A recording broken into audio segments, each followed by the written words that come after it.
All right.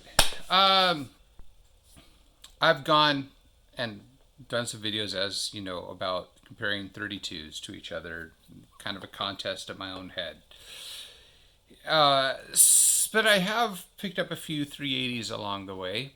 Um, a Beretta 84F and a Mauser HSc Super.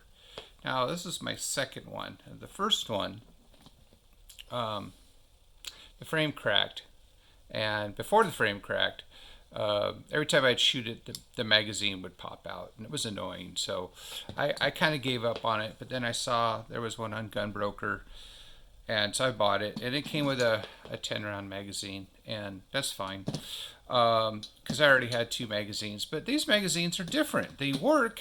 They're no problem, but they stick out a little bit.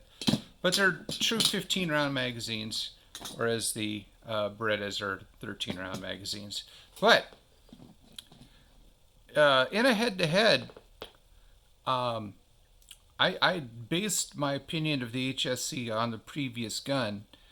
Though the ergonomics aren't nearly as good as the Beretta, this thing was super tight, accurate.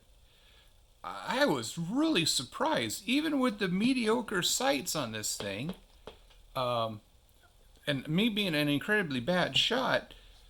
This thing was great. I don't think it's really ever been shot before. It shows really no signs of wear anywhere, and it did remarkably well. It also has something similar to what the Beretta can do, in which you can do barrel swaps. But unlike the Beretta, where you have to use either 32 magazines or 380 magazines, the magazines on the Mauser work on both. And I do have a 32 barrel, and I also have some couple of Beretta 81s. So I'm going to be able to do a showdown in both calibers. I also have, if I want to, I have another barrel chambered for 32 NAA, and I might shoot that. But my worry is the crack on this frame. I don't know if it's from shooting at 32 NAA. There's the crack right there. Or if it was something that's been there all along. Because I had issues with this long before I stuck the 32 NA in there. So I'm kind of thinking, since this thing was designed to handle 9mm Ultra Police, which is a pretty potent round for a blowback, I'm pretty sure it could handle the 32 NAA. But I'm not sure I want to chance that. So I just wanted to say, hey, if you get a chance to pick one of these up, and there's no Berettas for sale, you can sometimes get these things for like $350. They're definitely cheaper, but the downside is if you want extra magazines, just give up now, and don't get them confused with the other magazines that were imported for a different version of it. There's like three different versions of this gun, and it's easy to get them mixed up.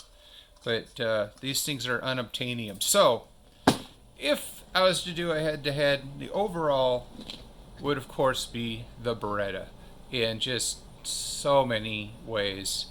But this is by no means a bad gun. It's just didn't quite make the grade. So I'm definitely going to continue to shoot it. I'm glad to have it in my collection. Um, I think I'm going to hang on to it. It is a kind of an obscure piece, a little quirky. If you ever get a chance to shoot one, it's got a pretty nice trigger pull to it. Yeah, it handles pretty good. It just doesn't quite have nicest feel as the 84. So again, if I was doing a head-to-head, the 84 would win. I am going to swap into 32 barrel. I'm going to compare it against the 81. And I also have another 380, which I will do a little head-to-head with against this Beretta. And it's also kind of an obscure pistol. And I'll just leave it at that. Until next time.